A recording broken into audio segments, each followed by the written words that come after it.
folks, and welcome to SS Outdoors. We're here in Kansas City representing our Chiefs, although they didn't do too well this past playoff year.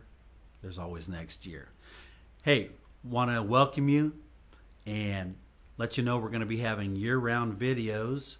We got crappie, mushroom, turkey videos coming right around the corner, but today we're going to talk a little bit about the whitetail rut.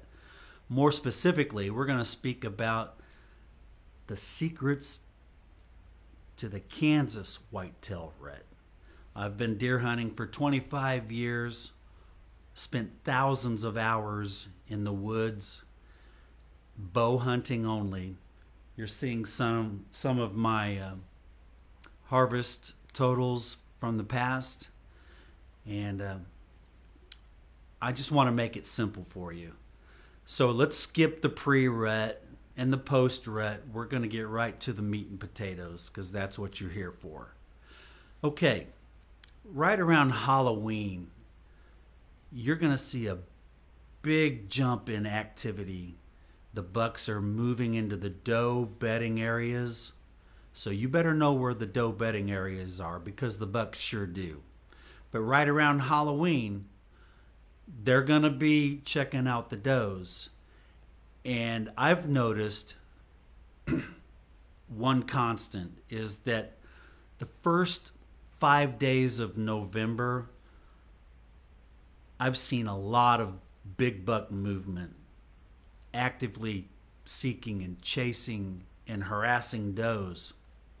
But then on the 6th, 7th, 8th, 9th, and 10th, all I see are little satellite bucks roaming around. And maybe you've seen the same. Why do you think this is? This is because the big bucks have cornered a doe. They're tending her already, preparing for that first round. And they're going to run off all the little bucks and guard her with their life. Then, right around the 11th or the 12th, it could be during the day, it could be during the evening, or it could be the next morning of the 12th, I'll see a big surge in big buck activity that I hadn't seen in the last 6 days. This is because these are the big bucks that picked the wrong girlfriend. They've been tending that doe for the past week, and they don't know if she's going to come into heat on the first wave. It's just a guessing game. So you'll see a big surge in activity on the 11th or the 12th, and once in a while it'll start on the 13th, but very seldom. This past year it started on the 12th. I hunted the 11th and the 14th. Those are the typical rut start dates in Kansas. I was wrong this year. I didn't hunt the 12th or the 15th. I had other obligations going on, so it didn't work out. I paid the price. So you want to find a high doe density area, and you want to have a buck doe ratio. It's typically 1 buck for every 3 does. So every buck is gonna get 1 round in. And this all starts by photoperiodism. It's not the moon phase. It's not a cold front. You've heard all that stuff. Don't believe it. Every year, this first wave of does comes into heat on the 11th or the 12th. And I always know because the next day after it starts, it'll be a ghost town. They've all paired off. You'll see an occasional satellite buck. So, in photoperiodism, is the increase from daylight to dark, and that triggers a gland in the doe's reproductive cycle.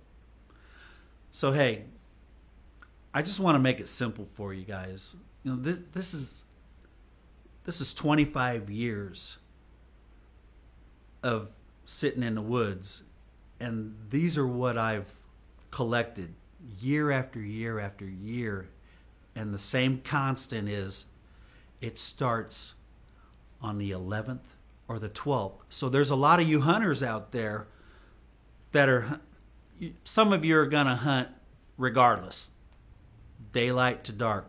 That's great. You know, the more you hunt, the more you see.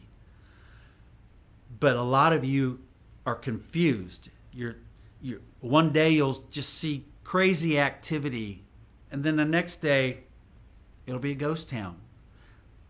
That's what I'm talking about. And remember, the doe's reproductive cycle is 3 days. That's 72 hours. So you can do the math. The simple math is if it starts on the 11th, all those bucks are going to be tending those does for 3 days. Then you can expect them to be running to their second girlfriend on the 14th. But you also have to remember, not every doe comes into heat every 3 days. It's going to be a stacked, a staggered effect, basically. That's why some of the does won't get bred the first time around, which causes the second rut approximately 28 days later. But we'll get into that another time. I hope this has been beneficial for you.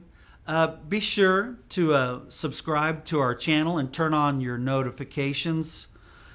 Like I said, we're going to have year-round videos, and we sure look forward to doing a lot more of these with you. Thanks a lot. Good hunting.